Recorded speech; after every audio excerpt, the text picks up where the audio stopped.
हरिओम। राग द्वेष की बड़ी विचित्र कहानी है। राग से भी पतन होता है, द्वेष से भी पतन होता है। जैसे यदि आपको सुख से लगाव है, कोई अच्छाई से लगाव है, तो उससे मोह उत्पन्न होता है। जैसे आपको धन से, कपड़े से या कोई भी सोना चांदी हो, कोई भी व्यवहार हो जो आपको बहुत पसंद हो, तो उससे मोह हो जाएगा। मोह होगा तो उसके लिए हर कर्म करने के लिए तैयार रहोगे।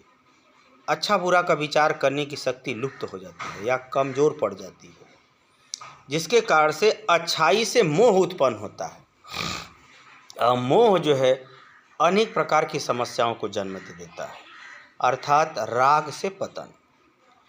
यदि हम द्वेष की बात करें तो जैसे क्रोध आना, कोई पसंद नहीं है तो घृणा उत्पन्न होना, शत्रु के प्रति क्रोध आना, इच्छा पूरी न होने पे क्रोध आना।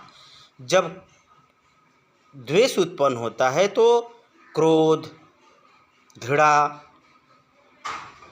इत्यादि ऐसी प्रवृत्तियां बढ़ जाती हैं जिसके कारण से वह न्याय अन्याय का सही निर्णय नहीं कर पाता।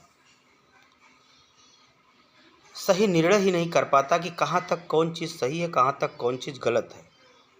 क्योंकि जो आज सही है कल के दिन गलत हो जाता है, जो गलत है कल के दिन सही हो जाता है। व्यवहार है तो गलत वाली चीज़ों से आपको द्वेष होता है। वह द्वेष घृणा, क्रोध, कपट, छल इत्यादि अनेक बुराइयों को जन्म देता है, जिसके कारण से द्वेष के कारण से भी पतन। उधर अच्छाई से लगाव होता है तो उस सुख के लिए, उसे प्राप्त करने के लिए कुछ भी आदमी करने के लिए तैयार होता है।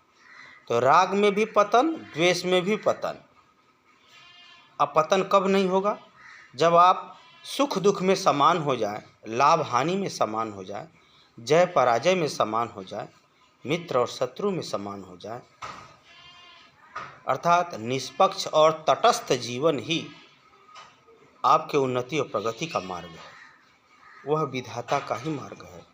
वह परम सुख, परम शांति का मार्ग है।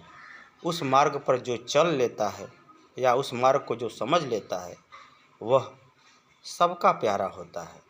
यही कारण है कि संत को सब लोग पसंद करते हैं, क्योंकि इस मार्ग पर साधु सन्यासी लोग ही चलते हैं, चल रहे हैं, चलेंगे भी। गृहस्थ आश्रम में भी लोग चलते हैं। ऐसा नहीं कि गृहस्थ आश्रम में संत नहीं है, उसमें भी हैं। आप पहचानिए, जानिए, ऐसा व्यवहार कीजिए तो आपके लिए भी यही मार्ग है। हरिओम।